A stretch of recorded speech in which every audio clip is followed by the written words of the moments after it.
You are listening to Historyman, the platform for historians, authors, and museum directors to tell their stories of the American Revolution, where we walk in the footsteps of heroes and proclaim freedom reigns. On today's episode, we are again with Mr. J Bobo, the state president of the South Carolina Society Children of the American Revolution. So welcome, Jay. Great to be here again. Jay, we've been looking forward to your episodes, and before we get started, we want to give a shout out or recognize one of our affiliates, the Cultural and Heritage Museums of York County, South Carolina, including the Southern Revolutionary War Institute, focusing on the Revolutionary War in the South Carolina backcountry. So, Jay, tell us a little bit about what we're talking about today. This is a battle that I'm not too familiar with, but it had some interesting tie-ins to the Revolution there towards the end. Yeah, so the battle I'm discussing is Fort Galphin, and it really helps when you look at it. It's on a property called Silver Bluff. It was owned by George Galphin. It's near Augusta, right on the Savannah River. At the moment, it's owned by the Silver Bluff Audubon Society. So if any of you listeners out there are around Augusta, South Carolina, and want to go by, it's not hard to find. It's free to get in, and you can see the site. The Savannah River, when you look at it on maps, it just kind of goes, kind of at an angle up the side of Georgia and South Carolina. But really, it kind of winds and curves as it meanders out of the mountains and down to the ocean. Tell us a little bit about the background of Fort Galphin. So George Galphin came to South Carolina from Ireland in 1737, and he set up a trading post at Silver Bluff by the Savannah River, and it was along Native American trade routes, which really helped the trading post itself. Native Americans were constantly passing through there. He had a great relationship with the Indians, including the Creeks, Chickasaw, and Choctaws, which was really helpful in the American Revolution, and I'll get there in a second. He actually married a Creek Indian, which dramatically helped his relationship with the Creeks and the other tribes in the area. The Indian tribes gave him all sorts of pelts, skins, in exchange for the European goods that the Native Americans hadn't seen at the time. During the French and Indian War, Silver Bluff was fortified and served as a refuge for Anglo and Irish families from the Cherokees. The Creek Indians actually helped join in defense of Silver Bluff with an expectation of provision. Once again, one of those relationships that was a mutual benefit to both parties. Once the American Revolution did break out, Silver Bluff became one of the largest information gathering networks in the South.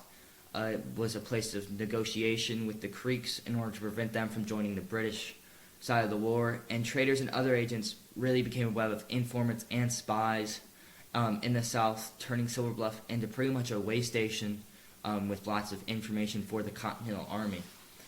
It was so important that troops were actually dispatched later to protect it from the British and Loyalists.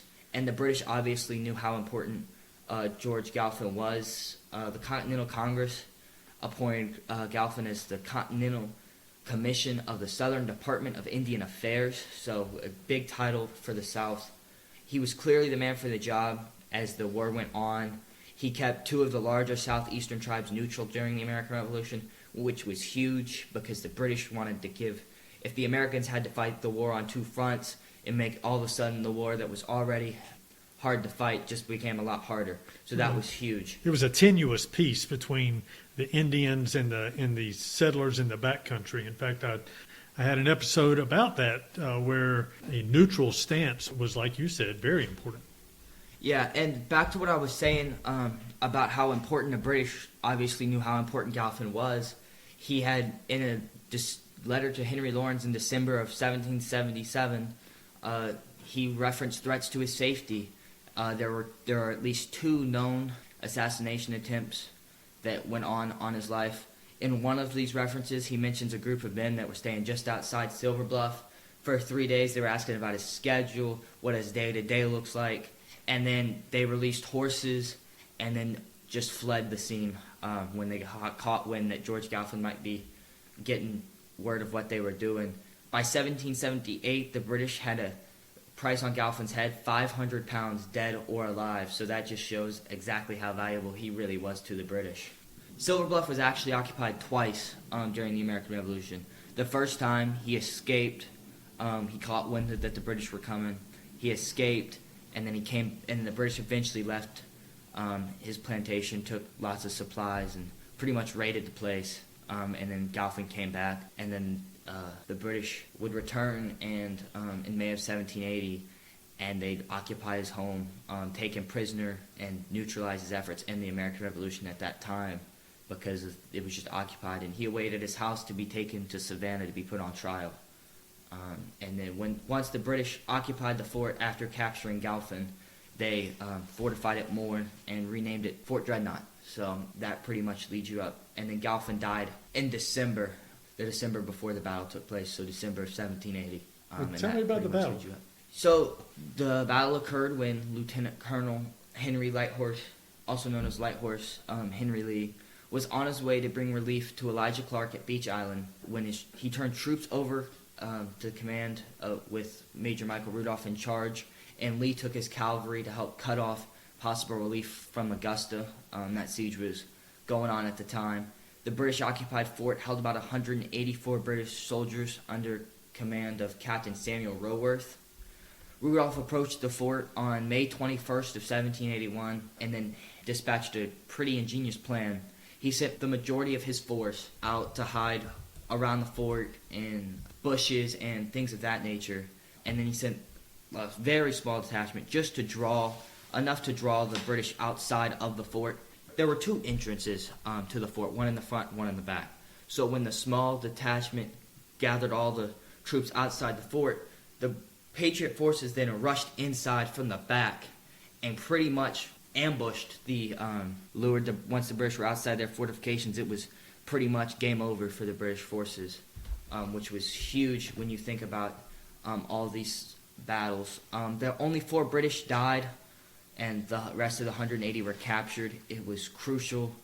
The battle itself and the aftermath was crucial for the goods that were obviously at the fort at the time, which always helps. The more supplies, the better.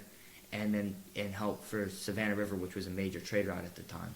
So at the time, it was a British garrison, and didn't they just get supplies for the Indians right before they laid siege to the fort? If that trade had gone through, there's no telling what would have happened. I think it's surprising to me because we think about the Snow Campaign happening early in the war, but it's surprising to me, here we are late in the war, and they're trying to supply the Cherokee and other Indians against the settlers. Yeah, and it's back to what I was saying earlier in the episode. You look, and fighting a war on two fronts is impossible between the British and the British on one side and the Indians on the other. You start fighting that war on two fronts, and you just got to split your troops, split your supplies that was already low. Both of those were both already small in numbers, so when you split them up, it definitely doesn't help. So who were these Patriot leaders again? What was their background? I mean, it sounds like they had been war fighters before to come up with this ruse. Yeah, so Major Michael Rudolph, the commander of the Patriot forces, had been watching Lighthorse Lieutenant Colonel Henry Lee. Lee himself was a very well-known commander in the South at the time, so he was learning from him and just kind of implemented tactics that they had seen before or had talked about before. So it's amazing what different commanders in the American Revolution came up with to win a battle. It's not the first time, and it wasn't the last time stuff like this was used. Creativity was huge. So, Jay, how many were on the American side? You talked about the British, but how many were on the American side? There's no number. No one really documented it. However, when you look at casualties, there were 8 wounded in the small gunfight, and there was one death, although it had nothing to do with the battle itself. He died of heat stroke, unfortunately. So not a lot of casualties on either side in terms of deaths and wounded. So that ruse worked. The ruse did. It worked extremely well, and it's really impressive that they came up with that. So what happened to the supplies? What were they? The supplies were taken. Used for?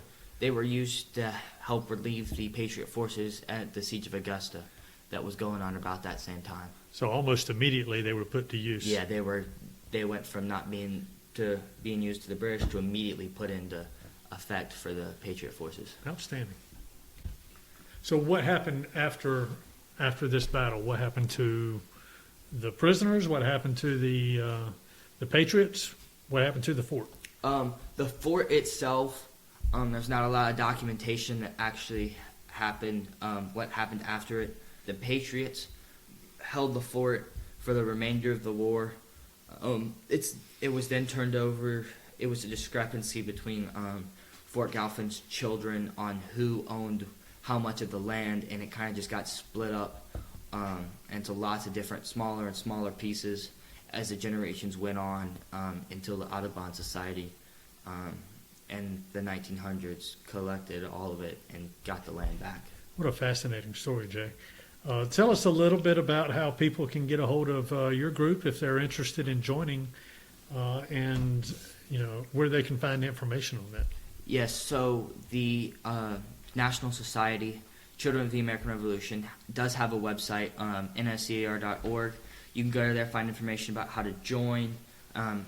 Kids from 0 until your 22nd birthday can join. There's a society in the United States, France, Great Britain, and Germany if you want to join there. All you have to do is have proof that you had an ancestor that fought in the war or served aid to the Patriots in any way. It doesn't even have to be huge, just any small token that you can prove helped the war effort, and you're in. Are there other ways to join the parent organization of SAR or DAR? Yes, you can. So once you turn 18, that 4-year span when you become a legal adult, and that 4-year span from 18 to 22, you can actually apply and be a dual member of both DAR and CAR, or CAR and SAR. It's a dual membership. So it's interesting. It is an application process, and you do have to genealogically trace your ancestors back to the Revolution. But it doesn't necessarily mean that particular ancestor is your same last name, or that particular ancestor was actually documented as a fighter. There could be war records where they provided corn or grain or something to patriots at that time. Yeah, and anything like that works. I know when my mom when she got involved in Daughters of the American Revolution and in Us and Children of the American Revolution, it really hit her off on her genealogical hobby, and she's been really deep into it ever since. And we found several different names to go under, lots of last names. I think she actually worked her way up to 22 different people in the war that she's found, and all different names, all different lines. When you go through, the further you get back, obviously there's more and more family names that came through or stopped and all that stuff. So it's really interesting to look at, and it's a fun organization. I've been a part for 6 years, and as far as it's always fun, the history's good to learn about, and it really provides a great look at the war itself in all aspects. Jay, thank you so much for sitting down with us. Thank you for having me. All right.